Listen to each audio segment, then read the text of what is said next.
Olá, turma! Estamos em nossa quarta aula da disciplina Serviço Social na área de Saúde, Previdência e Assistência Social. A aula de hoje traz o tema Política de Saúde, Sistema Único de Saúde, onde observa-se que, na aula, a professora vai instigar o aluno a aprofundar o seu conhecimento sobre a política de saúde. Então, esse é o maior objetivo dessa aula. Aprofundar o conhecimento do aluno sobre a política de saúde, isso por meio do conhecimento de alguns conceitos e também através da contextualização histórica da saúde no Brasil, onde o conceito de saúde, segundo a OMS, Organização Mundial de Saúde, ele é visto, né, e ele é entendido, né, como sendo algo completo, né? Para a Organização Mundial da Saúde, o estado completo de bem-estar físico, mental e social é sim o conceito de saúde. Este conceito ele é abrangente, porque ele não se refere apenas à ausência de doença para se ter saúde. Ele é algo mais completo, que anteriormente o simples fato de não estar doente se tinha saúde, mas aí hoje existe um completo estado de bem-estar físico, mental e social, como podemos ver, porque a saúde ela é vista como um valor coletivo e bem de todos. A Organização Mundial da Saúde, a OMS, é a agência especializada das Nações Unidas, destinada a questões relativas à saúde. Ela foi fundada em 7 de abril de 1946. Ela funciona como uma cooperação, né, entre os países que formam a União para cooperar em prol da saúde, em prol de proporcionar, né, cooperação técnica a seus membros na luta contra doenças e em favor do saneamento, da saúde familiar, da capacitação de trabalhadores na área de saúde, do fortalecimento dos serviços médicos, da formulação de políticas de medicamentos e pesquisas biomédicas. Então, ela é uma cooperação entre estados, né? Então, ela é fortalecida com essa união e dessa união ela faz essa representação dos estados para que haja este entendimento de como melhor lidar com estas problemáticas e solucionar algumas questões. A meta da OMS em 2019, dentre outras, foi relativa à poluição do ar, né, para diminuir esses agentes poluentes, né? Então, os blocos de países cooperados, eles se reuniram e foram buscar soluções alternativas para solucionar essa problemática ou minimizar esse impacto no ambiente. Questões de doenças crônicas não transmissíveis, né? Diabetes, hipertensão, dentre outras. Questões de pandemia da gripe, que o ano anterior houve a pandemia da H1N1, hoje temos a pandemia do Covid-19. Então, essa organização, ela dá alguns pressupostos para que haja uma diminuição do impacto dessa pandemia nos países, né, que são cooperados, né, que seguem suas orientações. Cenário de fragilidade e vulnerabilidade, eles sempre estão presentes, sempre estão ativos nestas realidades. Questão de resistência antimicrobiana, o ebola, né, que é uma doença que também matou muitas pessoas, principalmente em outros continentes. E na questão da atenção primária em saúde, dentre outras metas. Então, essas metas elas foram citadas pela professora e foram as metas de 2019. São metas de milênio, né? Então, assim, a pandemia de gripe ainda serve para essa. Então, as organizações, elas sempre vêm, a Organização Mundial da Saúde, ela sempre vem dar orientações, né? E estabelecer parâmetros para a diminuição do impacto dessas doenças nos países cooperados. Através do acordo de cooperação entre a Organização Pan-Americana de Saúde, a Organização Mundial da Saúde, foi que surgiu o SUS, né? Foi que houve essa intencionalidade dessa existência do SUS. Por quê? Porque esse acordo de cooperação entre essas organizações e o Estado brasileiro, né, ocorrido em 1973, foi um acordo para um Programa Geral de Desenvolvimento de Recursos Humanos para a Saúde no Brasil. Ou seja, os profissionais eles eram capacitados a partir dessas organizações. E a partir dessa capacitação foi visto que a saúde do Brasil ela era precária, até porque anteriormente ela era filantrópica, né? Ela era curativa, ela não era de direitos, ela não era dever do Estado. Então, através desse conhecimento adquirido pelos recursos humanos, foi vista a necessidade de modificar, né, aquela realidade. Então, desses movimentos, foi que surgiu o movimento de reforma sanitária no Brasil, né? Isso aí foi os primórdios deste movimento, a partir do momento em que os recursos humanos estavam capacitados e ficaram inquietos em relação à realidade posta nos serviços de saúde ofertados naquele momento, que na realidade não tinha serviços, né? Mas que havia uma necessidade de uma adaptação, de uma readaptação, de uma melhoria, de uma transformação, né? Daí, sendo esse os primórdios, né? O princípio, a sementinha do SUS que hoje nós temos. Então, para entendermos a história de saúde pública no Brasil, se faz necessário, né, uma contextualização histórica, né, onde a professora inicia essa contextualização a partir de 1500, a partir do descobrimento do Brasil, né, na colonização, onde existia essa parte curativa, onde apenas em 1808 foi que teve os primeiros cursos de medicina, isso para servir, né, para estarem agilizando os serviços ofertados na Santa Casa de Misericórdia, que no caso era curativo. Em 1904, houve a reforma da vacina com Oswaldo Cruz, onde a população não aceitava aquele atendimento que estava sendo ofertado naquele momento. Em 1923, a Lei Eloy Chaves, com a questão das caixas de aposentadoria e pensões, onde essas caixas elas vinham a favorecer os empregados que eram com carteira assinadas, né? E dentre esses benefícios, existiam os benefícios a acesso à saúde de forma um pouco mais digna, né? Houve a criação do IAPS em 1933 e a partir de 41 começou a questão das conferências nacionais de saúde, né? Como forma de melhoria, né? Vamos dizer assim, estes eram os momentos em que a população, os profissionais, né? O pessoal da saúde se reunia para ver o que poderia ser modificado nessa realidade de serviço ofertado. Então, em 1941, foi a primeira conferência de saúde, onde ainda existia aquele padrão curativo. Muitas coisas não foram discutidas, até porque eles não tinham esse entendimento e esta questão de ter que melhorar, né? Então, o que existia era um serviço curativo, de caridade. A partir de 1950, na segunda Conferência Nacional de Saúde, houve a questão da higiene e segurança do trabalhador, já era algo mais focalizado, era voltado mais para os serviços ofertados aos trabalhadores, né? Em 1963, a terceira conferência foi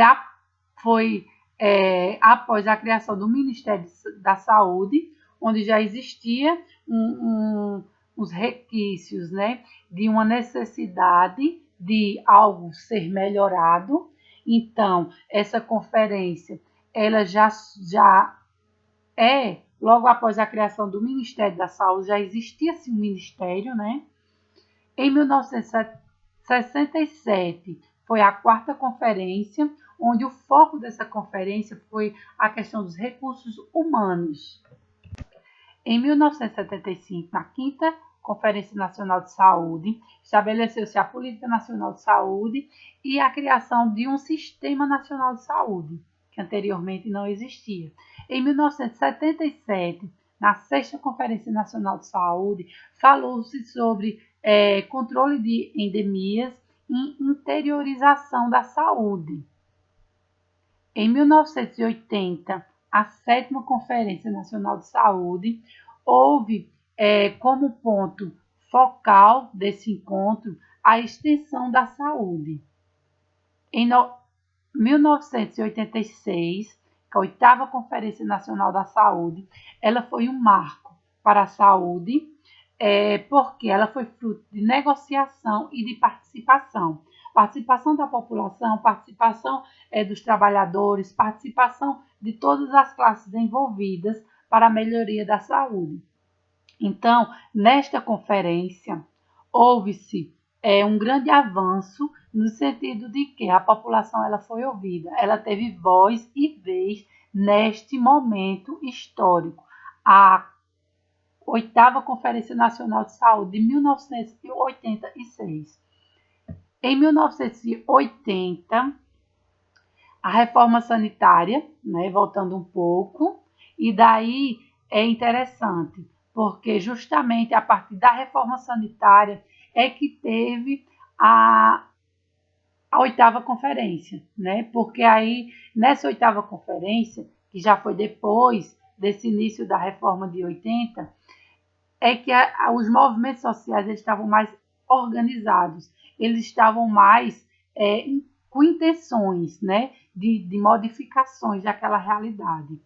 Então, a reforma sanitária ela foi extremamente importante e a oitava conferência ela deu as bases para que na Constituição de 88 a saúde tivesse um artigo, né, os artigos, os direitos nesta Constituição expressos, certo? Então, esses foram momentos históricos que devemos entender. Na aula anterior, destrinchamos um pouco sobre reforma sanitária.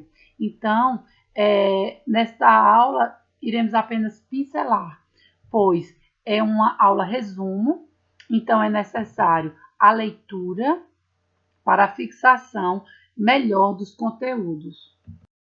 Então, a Constituição de 1988 traz em seus artigos 196 a 200 a saúde expressa como sendo direito de todos e dever do Estado, como bem falado no artigo 196, né?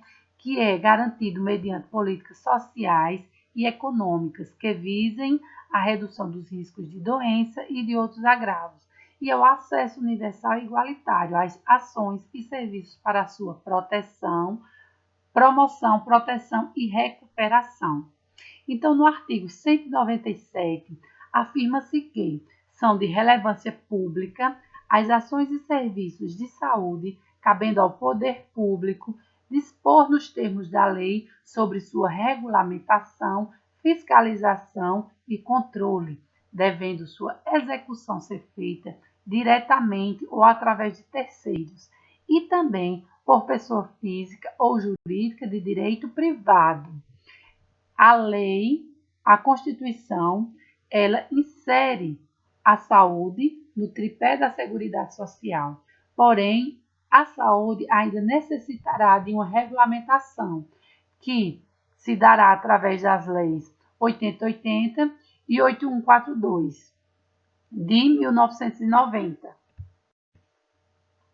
O artigo 198 fala sobre as ações e serviços públicos de saúde, que entregam uma rede regionalizada e hierarquizada e constitui um sistema único, organizado de acordo com as seguintes diretrizes. Então, quais são essas diretrizes? é a questão da descentralização, com direção única em cada esfera do governo, atendimento integral, com prioridade para as atividades preventivas, sem prejuízo dos serviços assistenciais, e a participação da comunidade. O parágrafo único fala que o Sistema Único de Saúde será financiado nos termos do artigo 195, com recursos do Orçamento da Seguridade Social, da União, dos Estados, do Distrito Federal, dos municípios, além de outras fontes. Ou seja, a saúde ela recebe recursos, né, de outras fontes, além dessas que estão expostas. E no artigo 199, fala sobre a assistência à saúde, que é livre à iniciativa privada. O artigo 200, ele é um pouco extenso, né? Mas ele fala que o Sistema Único de Saúde compete, além de outras atribuições nos termos da lei, controlar e fiscalizar procedimentos, produtos e substâncias de interesse para a saúde, e participar da produção de medicamentos, equipamentos, imunobiológicos, hemoderivados e outros insumos. Executar as ações de vigilância sanitária, epidemiológica, bem como as de saúde do trabalhador. Ordenar a formação de recursos humanos na área de saúde, participar da formação da política e da execução das ações de saneamento básico. Então, saneamento básico, vigilância sanitária, né? Hemoderivados, produção de medicamentos, de equipamentos, são todos responsabilidades do SUS. A questão também de incrementos em sua saúde de atuação, o desenvolvimento científico e tecnológico, a questão das escolas, né, de formação, questão de estágios em hospitais, isso aí é de responsabilidade da saúde, fiscalizar e inspecionar alimentos, como a gente já falou, a questão da vigilância sanitária, compreendido o controle do seu teor nutricional, bem como bebidas e águas para consumo humano. Então, o SUS ele vai muito além do que um atendimento hospitalar, do que um atendimento que costumeiramente ligamos sempre ao Sistema Único como sendo apenas aquilo. O SUS ele é muito mais amplo, né? Ele participa do controle e fiscalização da produção, transporte, guarda e utilização de substâncias e produtos psicoativos, tópicos e radioativos, e colaborar também na proteção do meio ambiente, dele compreendido o do trabalho. Então, o sistema ele é bem mais amplo, por isso a importância de nos determos nas leis e ler o que está exposto nos artigos, porque é muita informação e a leitura ela traz uma fixação melhor do conteúdo. Como falado no slide anterior, essa aula ela é apenas uma aula resumo. Com isso, podemos entender que o Sistema Único de Saúde, o SUS, ele foi criado, né, a partir dos movimentos sociais, da luta de classe que ocorreu em todo esse contexto histórico, o qual perpassamos durante essa aula, né?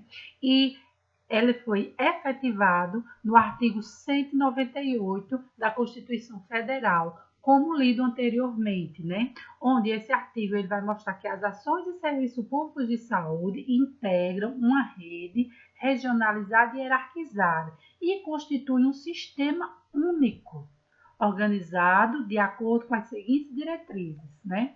Que no slide anterior ele está posto completo, mas aqui eu resumi. Então, quais são essas diretrizes? É a questão da descentralização, atendimento integral e a participação da comunidade. Então, o artigo 198, ele efetivamente cria o SUS. Mas o artigo 197 fala que esse SUS necessita de leis para regulamentar, né? Leis que vão regulamentar seu funcionamento, né? E suas atribuições, seus serviços, né? Então, precisa de lei que seja para regulamentar esse serviço. E a Lei Orgânica da Saúde, ela é criada, né? Ela é uma junção das leis 8080 e da Lei 8142. A Lei 8080 de 1990, ela estabelece as formas de organização desse sistema e seu funcionamento, assim como um conjunto de ações a serem seguidas pelas instituições, sejam de nível municipal, estadual ou federal. O artigo 5º fala sobre os objetivos do Sistema Único, afirmando que a identificação e divulgação de fatores condicionantes e determinantes da saúde é um de seus objetivos, assim como a formulação de políticas de saúde destinadas a promover, nos campos econômico e social, a observância do disposto no parágrafo 1º do artigo 2º desta lei e a assistência às pessoas por intermédio de ações de promoção, proteção e recuperação de saúde, com a realização integrada das ações assistencial e das atividades preventivas. Então, esses são os objetivos. O artigo 6º, né, estão incluídos ainda no campo da atuação do SUS. Fala sobre a atuação. Sobre a atuação, é observável que o SUS vai atuar tanto no sistema, na vigilância sanitária, na vigilância epidemiológica, né? Saúde do trabalhador e assistência terapêutica integral, inclusive a farmacêutica. Como vimos anteriormente, que o SUS está além do que podemos observar, né? Então, é preciso ter um entendimento do que realmente é o SUS, de sua abrangência, de sua atuação e do seu campo de modificação das realidades humanas, né? Ele chega a ter esse fator determinante de modificar as realidades humanas, porque um saneamento básico é questão de saúde pública, uma vigilância sanitária, uma vigilância epidemiológica, né? A saúde do trabalhador, tudo perpassa a questão de saúde, já seguindo o conceito de saúde como sendo algo mais abrangente, além da falta, né, de doenças, né? Além de não se estar doente, é necessário se ter um conjunto de situações que favoreçam o bem-estar do indivíduo, que vai desde uma moradia digna, né, acesso a bens e serviços, né, como um saneamento básico, como um trabalho digno. Então, é algo que vai além e o SUS está lá para garantir esse direito de todos. A Lei 8142 de 1990, ela dispôs sobre a participação da comunidade na gestão do Sistema Único de Saúde e sobre as transferências intergovernamentais de recursos financeiros na área de saúde, além de dar outras providências, ou seja, recursos da esfera federal para estadual, da estadual para municipal, é regulamentada por essa lei, a participação da comunidade através de conferências, através de conselhos, né? Elas são regulamentadas também por essa lei. Então, esta lei, ela necessita que tenhamos ela sempre em mãos e que possamos nos deter em sua leitura. O Pacto pela Saúde, ocorrido em 2006, através da portaria 339, foi um pacto, esse pacto ele foi uma construção coletiva, né? Ele foi um pacto entre o Ministério da Saúde, o Conselho Nacional de Saúde e o Conselho Nacional de Secretários de Saúde, ou seja, os entes, né, federados, os entes que são responsáveis pela saúde em todas as esferas, se uniram num compromisso em defesa do SUS e de melhorar a situação em prol da saúde coletiva. Então, esse pacto ele foi formulado através dessa portaria e nesse pacto houve 3 dimensões que foram abordadas como sendo prioridades, né, das ações, dos compromissos desses gestores para melhoramento do SUS, né? Então, o Pacto pela Vida, o Pacto em Defesa do SUS e o Pacto de Gestão. O Pacto pela Vida é um compromisso entre os gestores do SUS em torno de prioridades que apresentam impacto sobre a situação de saúde da população brasileira. A definição de prioridades deve ser estabelecida por meio de metas nacionais, estaduais, regionais e municipais. E essas prioridades pactuadas naquele momento são seis prioridades.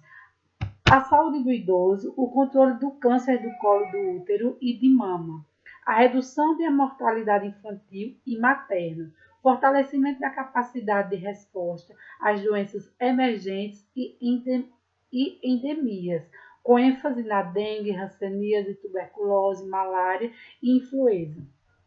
Promoção de saúde, fortalecimento da atenção básica, ou seja, o que vemos na atenção básica, né? Essas campanhas, esses fortalecimentos dessas prioridades, né? De campanhas de combate ao câncer do colo do útero, né? Monitoramento de estar identificando antecipadamente para que haja uma cura elevada, né, na população, uma redução da mortalidade infantil, a questão do parto humanizado, né? Então, tudo isso gira em torno desse pacto pela vida, né, deste compromisso dos gestores do SUS em prol de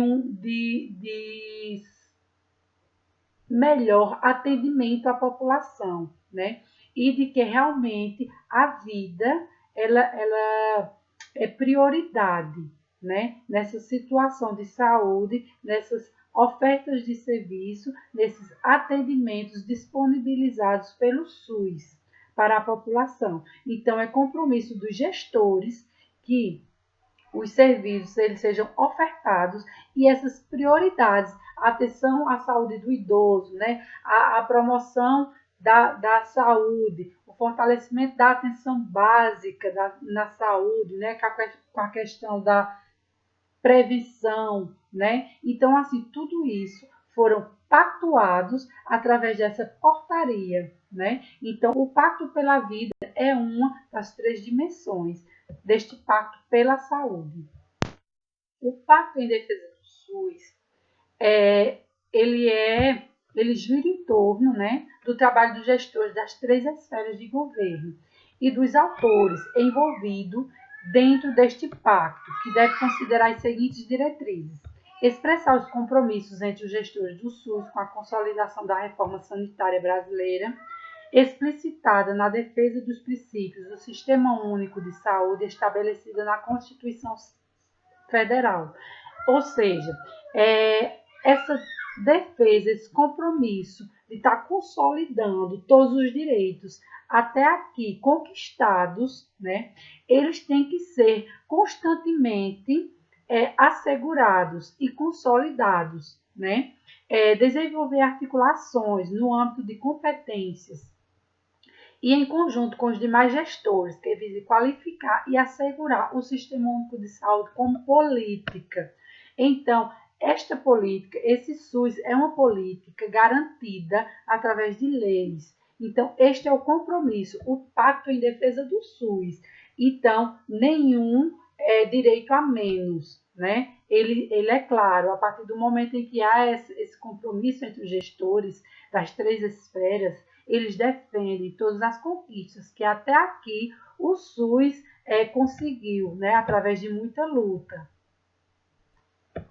O Pacto de Gestão vai estabelecer diretrizes para a gestão do sistema, tanto nos aspectos de descentralização, eles priorizam a descentralização dos serviços, mas também eles priorizam a questão da regionalização. Quando falamos de hospitais regionais, em Caruaru, só em Caruaru tem um hospital grande, por conta da regionalização.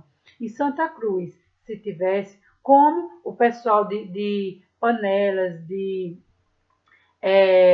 desses municípios circunvizinhos, né, que não são tão vizinhos de Santa Cruz, né, seriam prejudicados se o hospital fosse aqui. Então, a questão dessa regionalização, né, um exemplo, de Caruaru ser mais central, né? Então, ele comporta alguns hospitais e atende cidades vizinhas, né? A questão do financiamento, esse pacto realmente de gestão, em que os gestores eles se comprometem fundo a fundo de estar financiando esses serviços. O planejamento, a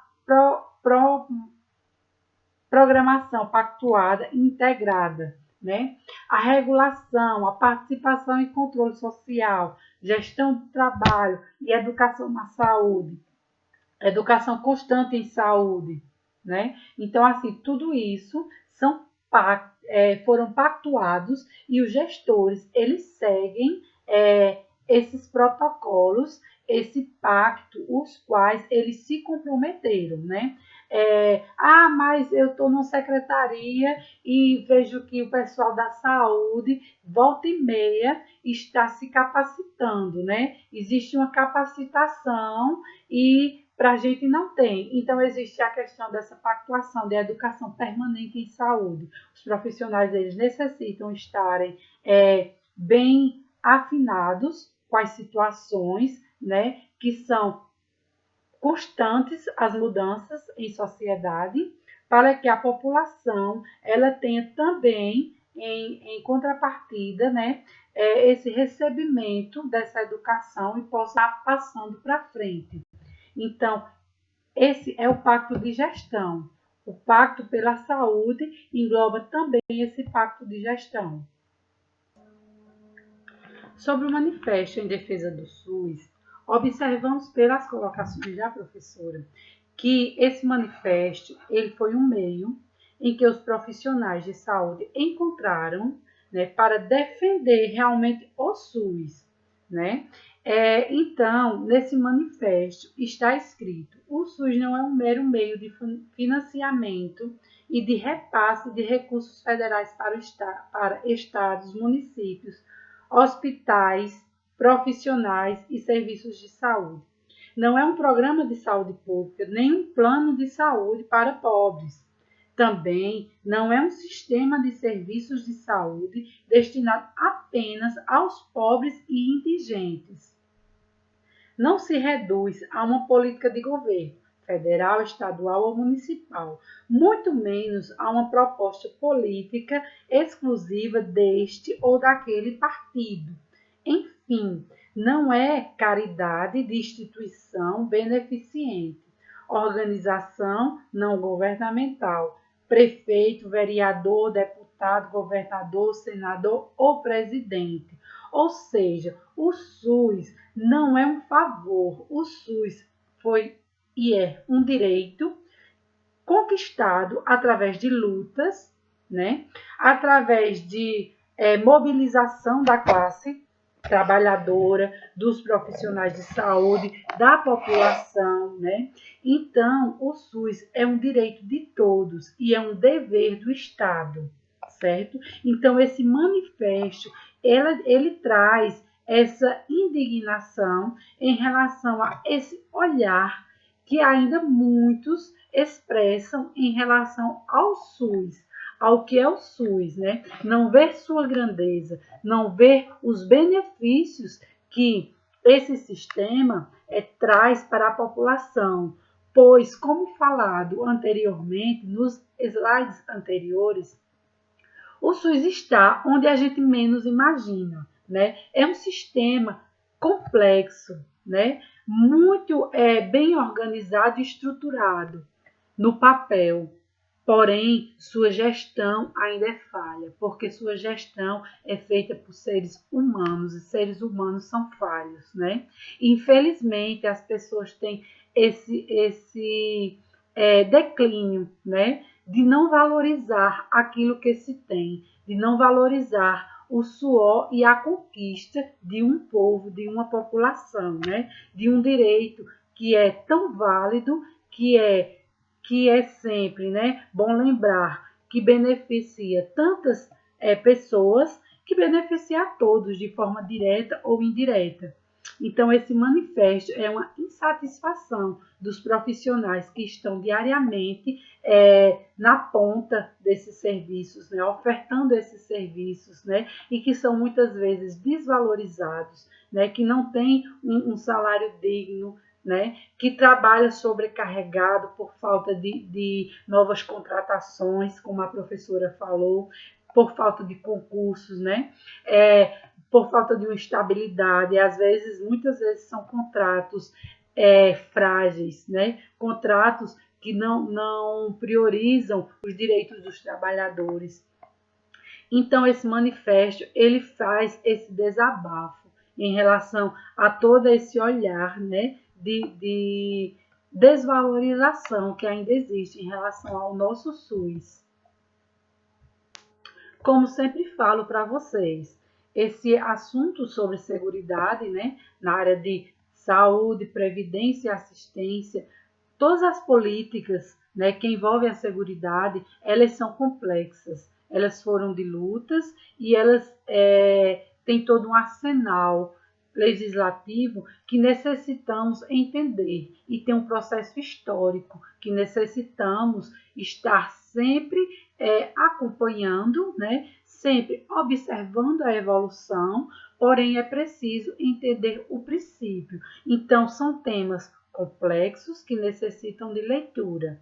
Obrigada a todos, foquem na leitura, façam as devidas anotações e qualquer dúvida, vamos debater no grupo de WhatsApp. Não vamos deixar passar nenhuma oportunidade de estarmos fazendo essa troca de conhecimento, de informação, né, de dúvidas, né, todo mundo tem. Volta e meia nos deparamos com uma situação ou outra que ainda não temos uma total afinidade. Eu, particularmente, no Pacto pela Vida, eu me deti um pouco mais nesse momento que em muitos anteriores. Então, assim, todo conhecimento, ele é inacabado, né? Necessitamos sempre estar voltando aos nossos livros, às nossas pesquisas. Então, obrigada a todos pela atenção e boa sorte.